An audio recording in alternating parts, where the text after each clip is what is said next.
I have a Joshua. question then, because we went back all the way back to preservation now. Preservation, what's your standard for reliability of a text, an ancient text? What's your criteria?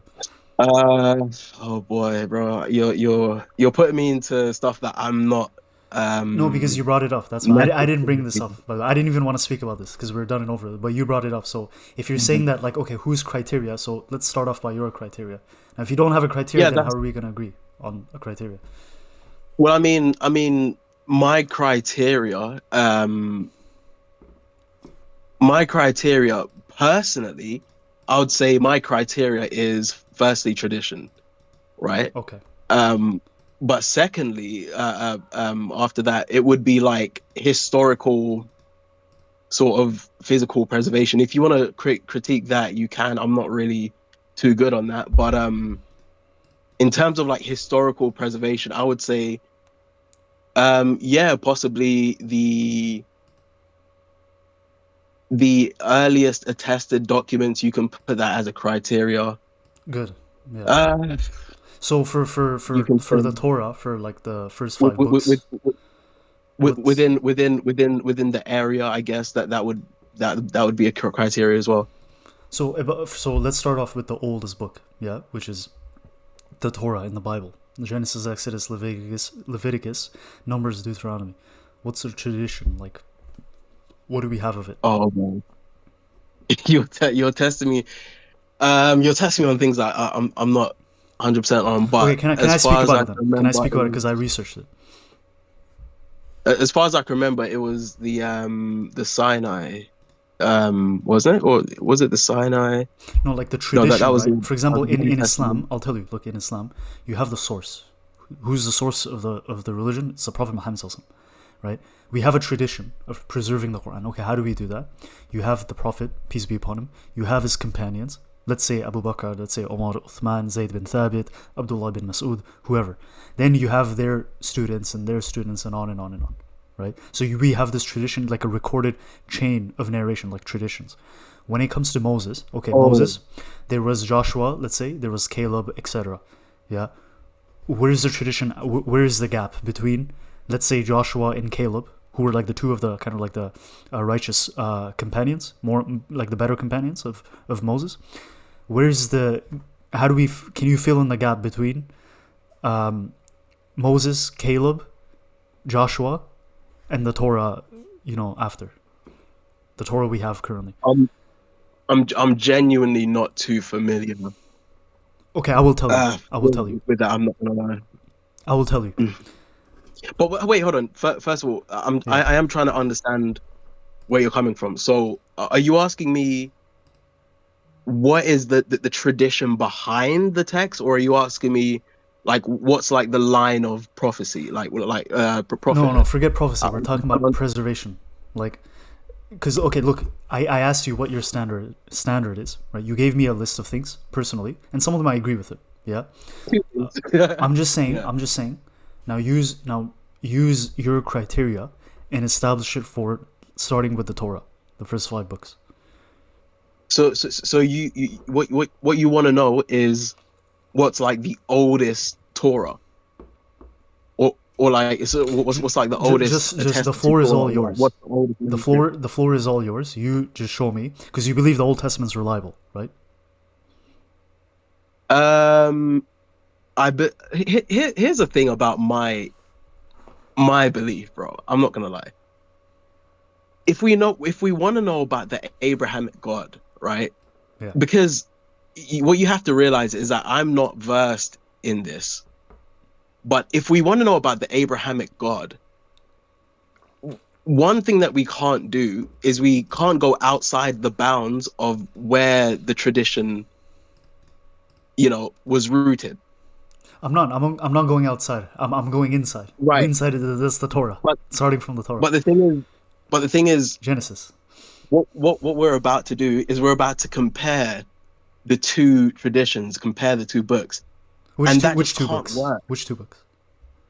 The Quran No, no, and the forget the Torah Quran. are The kind of Quran has like, nothing to do with this. Forget that. Forget the Quran even exists. We're talking about. Look, I asked you a question. Do you believe that the Old Testament? You believe in the Bible. You believe the Old Testament tradition because it's all tradition, right? Because there I was be, a I believe that the Torah and the Bible are the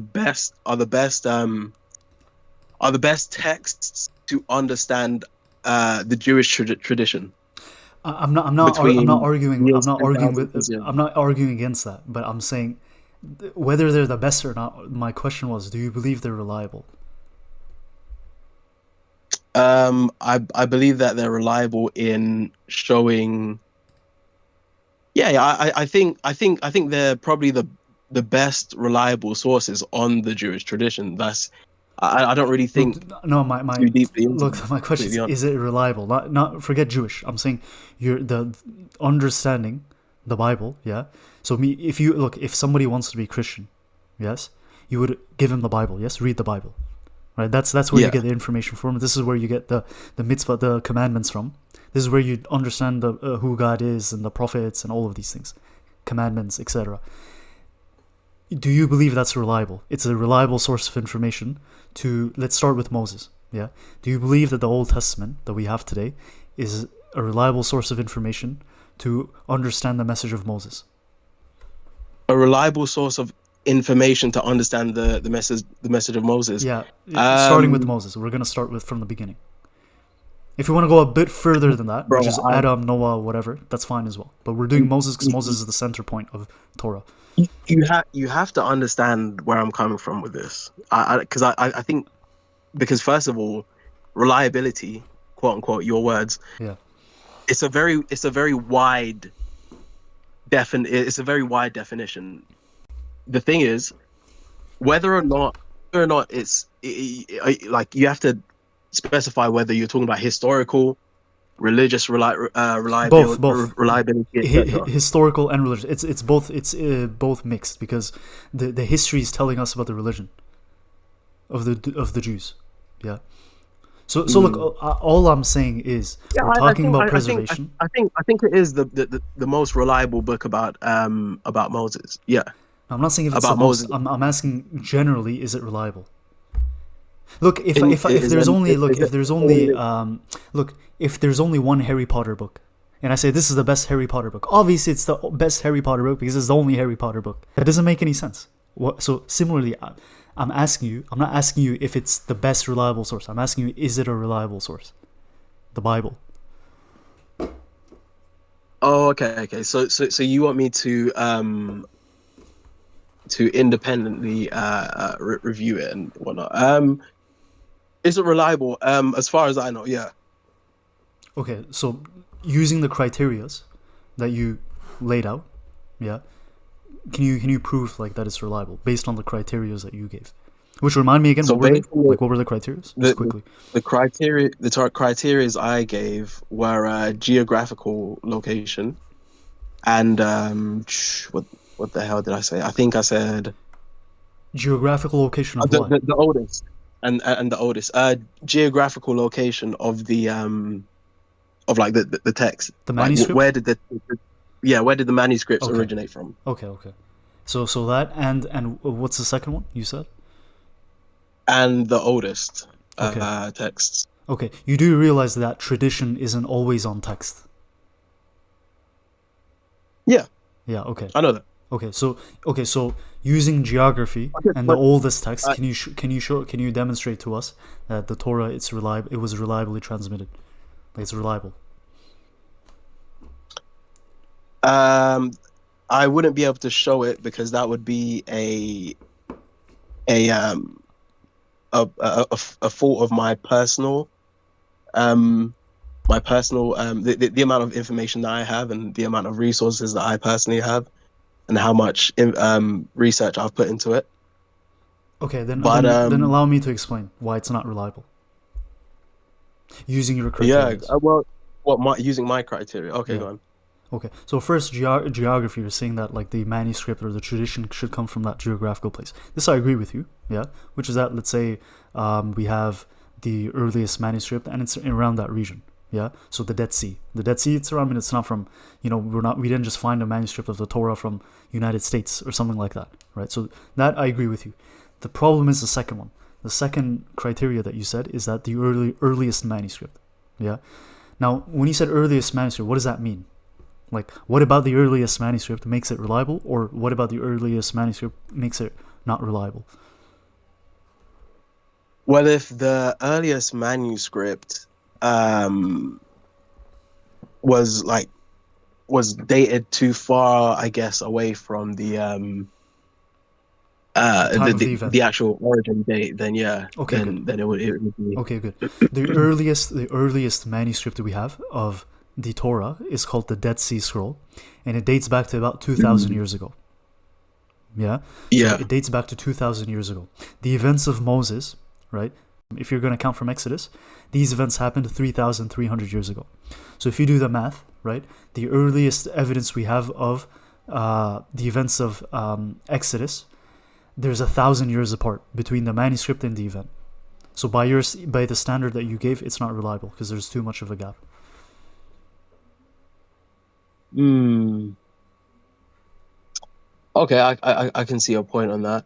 Yeah, I'll make Yeah, it even I don't better. think I'll make it even better. I, I don't necessarily think it would be a decider though, because of course we have tradition first of all, but I think also I think there are some other historical criteria that maybe I might have missed. I'm not too.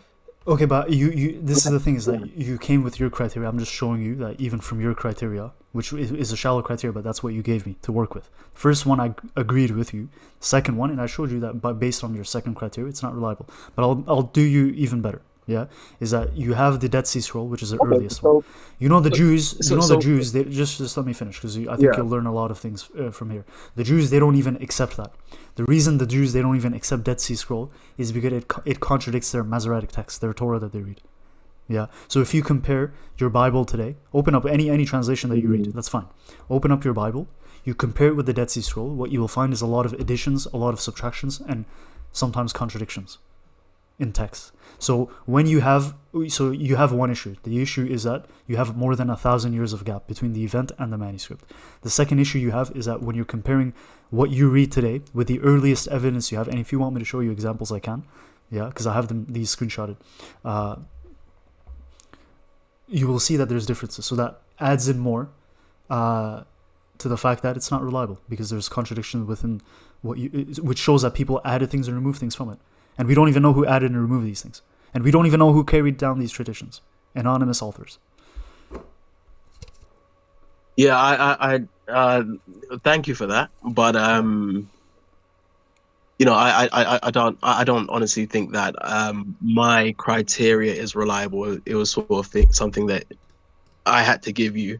But I did say that I don't really, because you could sort of point out the same things within like the text of the New Testament. There were Yeah. um certain scribal errors, etc. Oh no, not just Um, not just hold on, not but just scribal errors. You have but additions, like intentional forgeries. I don't think they were intentional forgeries, but No, there is, I there is. think Okay, I'll show you. Like, I'll show you the intentional forgeries. no, And no, by the way, the issue got so bad. There's one church father. because I think that the issue is right. We all know about these apparent forgeries. You can point out First John 5:7, John I think it's 8. No, John. I So think it's hold John on. I 7. have a question. I have a question. John 7:53, 8 to 11. Yeah, yeah. But these are all disputed. No, they're not. They're not disputed. The only thing is Who that who they who, are who definitely disputes disputed who because disputes with them? who disputes with? Oh, Yeah, who bro, come on, disputes with them? man. I'm not a textual critic, honestly. So like here's the thing. From my wide perspective, right? I haven't really gone into a lot of detail. I know what you're talking about. You're talking about textual variants, right? There are many textual variants in manuscripts in the Bible. There's like 25,000 manuscripts. Many of them have textual variants. So I think what you're telling me about the Torah, I don't think that's a decider, because to be completely honest, I know that you're coming from a certain point of view, and um that's a very biased Let point me of let me view. ask you a question. What is the decider? But What's the decider? I want to know. you can't ask me, bro. You can't ask me because I'm not educated like that. So then why are we But speaking about this topic? Like, what's the point of speaking about it? Because look, you don't have a criteria. well, You made a criteria. I I use think your criteria, but now we're saying that yeah. it's coming from a biased perspective. So I'm asking you, okay, what is the Well, decider? And you're saying I don't know. well, I think. Well, I was saying from the start, I'm not very educated on this, but I think I think you sort of latched on to my criteria and you sort of use that as as your Okay, basis what do you want me to use? of I'll that. use anything you want. With with all due respect, I don't Okay. think that my criteria is worth anything, So and I'm which saying that criteria laughing should I right now. use?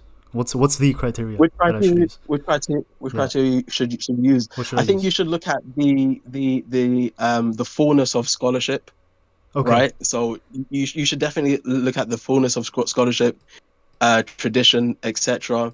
Okay. Especially when it comes to So the then New can I quote Testament. you textual critics then?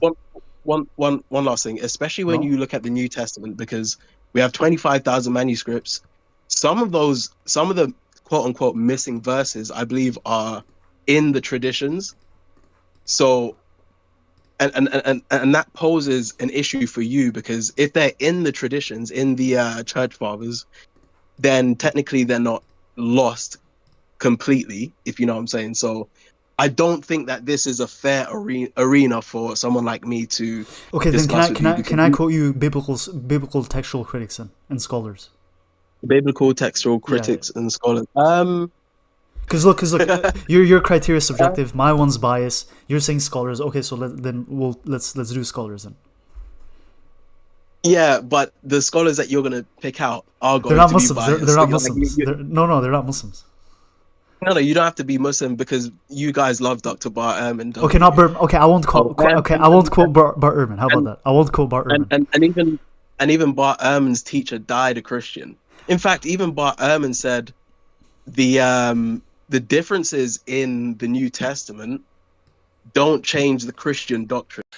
One passage in particular is kind of interesting that is directly related to Christian doctrine is that the doctrine of the Trinity is not explicitly taught in any passage of the Bible. In other words, the doctrine that there are three gods. No, oh, yeah. Sorry. Okay, so In listen. Wait. Hold on. in Do you want me to use Bart Ehrman Corinthians. or no? If you say yes, right, then I can use it. If you say no, then okay, that's fine. We won't use Bart Ehrman. We'll use other people. Well, I don't think you're listening to what I'm saying. I think you're very enthusiastic to prove your point, and I can feel that, I'm not. and I think that's Look. great. I'm not proving anything. But, Look. You're being but dishonest now. I'll tell you why. listen, I'll tell you why you're being no, dishonest no, now. no, no, no, wait, wait, Let me wait, wait, explain wait, it. wait, wait. Because we're going nowhere. We're like hamsters in a wheel. We're spinning, but we're getting Do you know nowhere. why? Okay, go on. Go on. Do you know why? Do you know why? Because I'm not educated on this, brother. With all due respect, and I know that I'm not educated, Yeah, so and I know that's why that allow me to you. show you these things, and then you can look at the things later. I'm not debating you right now. Yes, I'm yes, just saying. but I know that you also have a certain perspective that you're going to give. So I think it's better if we just move on to another Okay. subject. So what was the whole point There, of there bringing this was up then? there was you gave me, what was it, 20 to 22 or something like that, isn't it? But when I was reading it, I said, this might be a really good point. But the prophet who speaks a word presumptuously in my name, which I have not commanded, etc., right? So from this, we can gather that maybe if Muhammad actually did do miracles, first of all, that would have to be proven to actually be true, right? And it would have to be, within the Old Testament narrative and all that. The only thing is, when you get to verse 22, it says, when a prophet speaks in the name of Yahweh, if the thing does not come about or come true, that is the thing which Yahweh has not spoken. But you guys don't have Yahweh as Allah's name in your book. Prophet, he has to speak in the name of Yahweh. Yes. Mm-hmm. So where did Jesus do that? Can you show us? In the name of Yahweh. Yeah, where? Which verse? Did he say in Um, the name of Yahweh? no, I mean, there's different ways you can interpret it being in the name of Yahweh. it would mean like, for example, you can do something in someone else's name or something like that with the authority of Yahweh, What does that mean? for example. So why don't you put that same standard on Allah? Your issue that you had is that in this verse it says Yahweh. When did the Prophet Muhammad speak in the name of Yahweh? That's your point, right? Yeah, where in the Quran? Yeah. Okay, so likewise, where in the New Testament? No, but there's a difference. So first of all, oh my gosh. First of all, this is a bit of a tukokwe, right? And I feel like you do that quite a lot, and that happens quite a lot in Muslim debates. First of all, this is definitely tukokwe, but aside from that, as I said before, the term Lord would have been like the regularly used Okay, word. what's the name for Lord? I believe Jews also would use Lord. Yeah, what's the word for Lord then? It would have been Kyrios, because that's what it is in Greek. Okay, but Deuteronomy, it doesn't say Kyrios. You're saying it has to be the same name it says in Deuteronomy. That was your criteria. Come on, man. You're a seasoned debater, man. Come on now. I'm not debating. You know, I'm using your own logic. You know that's a fallacy that you're using there. Okay, what are you doing when you're saying because Deuteronomy 18 says one out of many names that God has many names, but in this verse it says Yahweh, so therefore the Quran it has to say Yahweh. But when I'm showing you in the New Testament where does Jesus say in the name of Yahweh, there's mental gymnastics. What's going on? You mentioned earlier, right? Okay, biblical preservation. Okay, what's your criteria? You gave me your criteria. I use your criteria to show that it's not reliable. Then you said, okay, well, and then I try to tell you what I think of it, why it's not reliable. You're saying, well, it's bias. We should go to scholars. And I'm saying, okay, let me show you scholars. And then you said, no, I don't want to see Bart Ehrman. So I said, okay, no problem. I won't use Bart Ehrman. But you didn't even want to say, look, if you were honest, be honest, right? This is why I said I think you're being dishonest, because if you actually were here to learn, you would say, okay, let me see what these scholars has to say. I will do my research and come back. But you didn't even want to see it. So how am I supposed to believe that you're sincere? Well, maybe I could have been a little bit more open to hear your opinion, but the only thing is, I feel like, as I said repeatedly, I think I don't have the knowledge to the wider biblical knowledge to actually judge what you're saying, and I believe that your I didn't say opinion you have to judge. Did I say you have to answer? I believe your opinion would be a biased opinion. So I don't know. Okay, maybe I could have been a bit more open. Maybe I was a little bit more fearful to hear what you're saying.